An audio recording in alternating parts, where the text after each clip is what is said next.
بسم اللہ الرحمن الرحیم۔ آج ہم بات کریں گے حضور صلی اللہ علیہ وسلم کا حلم اور آپ صلی اللہ علیہ وسلم کا صبر۔ یہاں پر پہلے ہم یہ ذکر کرتے جائیں کہ ایسے عوامل، ایسی چیزیں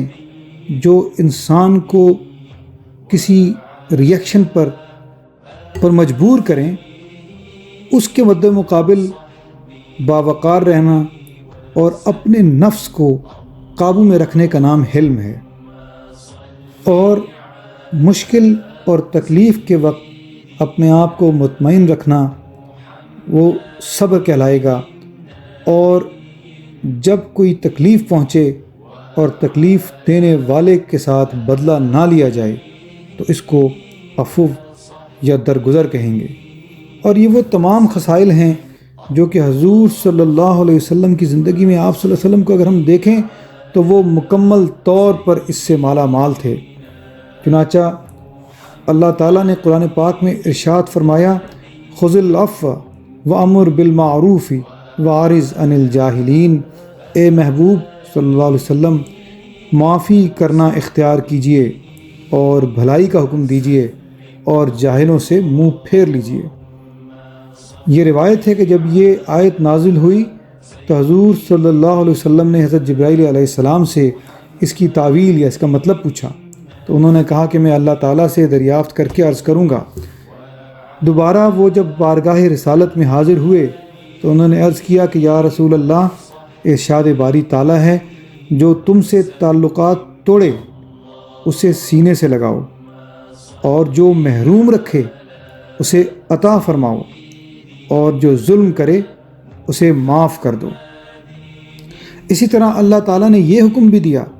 وَاصْبِرْ عَلَىٰ مَا أَصَابَكَ إِنَّ ذَلِكَ مِنْ عَزْمِ الْأُمُورِ، اور جو مشکلات آپ پر پڑیں اس پر صبر کریں، اور بے شک یہ ہمت کے کام ہیں۔ اور یہ بھی فرمایا، وَاصْبِرْ كَمَا صَبَرَ أُولُو الْعَزْمِ مِنَ الرُّسُلِ، تو تم صبر کرو جیسا ہمت والے رسولوں نے صبر کیا۔ یہ آیت سورہ احقاف کی ہے۔ اور پھر اللہ تعالیٰ نے یہ بھی فرمایا، وَلْيَعْفُوا وَلْيَصْفَحُوا، اور چاہیے کہ معاف کر دیں اور چاہیے کہ درگزر کریں۔ یہ سورہ نور کی آیت ہے۔ اور اسی طرح اللہ تعالیٰ نے سورہ الشورى میں فرمایا، وَلِمَنْ صَبَرَ وَغَفَرَ إِنَّ ذَلِكَ لِمَنْ عَزْمِ الْأُمُورِ، اور بے شک جس نے صبر کیا اور بخش دیا تو یہ ضرور ہمت کے کام ہیں۔ ان آیات کی روشنی میں جب حضور صلی اللہ علیہ وسلم کے حلم کو ہم دیکھتے ہیں تو نظر آتا ہے کہ آپ جیسا کوئی حلیم اور بردبار ہوگا ہی نہیں۔ آپ صلی اللہ علیہ وسلم نے کبھی اپنے انتقام کے لیے کوئی کام نہ کیا کہ آپ کی مخالفت میں جتنی آپ کو تکلیفیں دی گئیں اسی قدر زیادہ آپ نے صبر کا اور برداشت کا مظاہرہ فرمایا، حتیٰ کہ کفار نے زیادتی اور تکلیف پہنچانے میں کوئی کمی نہ چھوڑی، لیکن آپ صلی اللہ علیہ وسلم نے صبر کا دامن نہ چھوڑا اور خندہ پیشانی سے سب کچھ برداشت کیا۔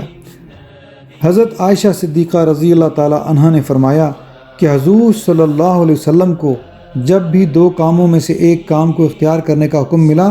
تو آپ نے ان میں سے آسان کو پسند فرمایا اگر اس کے اختیار کرنے میں کوئی شرعی رکاوٹ نہ ہوتی، اور اگر شرعی رکاوٹ ہوتی تو آپ دوسروں کی نسبت اس سے اور زیادہ دور رہتے تھے۔ اور اسی طرح حضور صلی اللہ علیہ وسلم نے کبھی اپنی ذات کے لیے انتقام نہیں لیا، لیکن اگر کوئی اللہ تعالیٰ کی متعین حدود کو توڑا گیا تو اس پر ضرور آپ صلی اللہ علیہ وسلم نے ایکشن لیا ہے۔ غزوہ احد کے وقت جب حضور صلی اللہ علیہ وسلم کے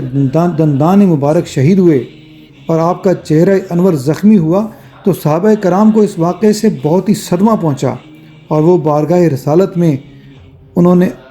گزارش کی کہ کفار کی تباہی اور بربادی کے لیے آپ دعا فرما دیں،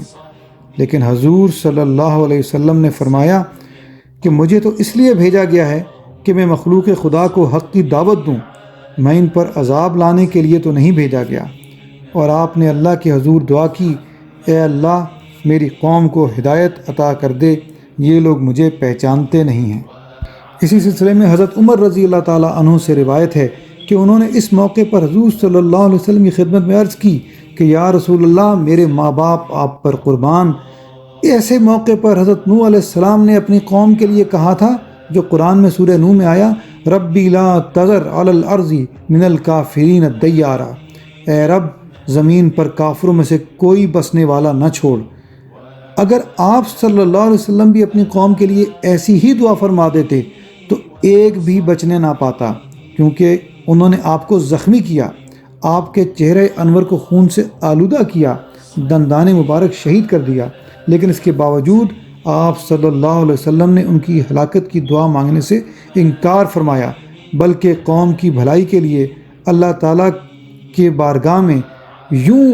دعا گو ہوئے کہ اے اللہ میری قوم کو معاف فرما دے، کیونکہ یہ لوگ میرے منصب کو پہچانتے نہیں ہیں۔ سبحان اللہ۔ جزا اللہ عنا سیدنا محمد ما ہوا اہلہ صلی اللہ علیہ وسلم۔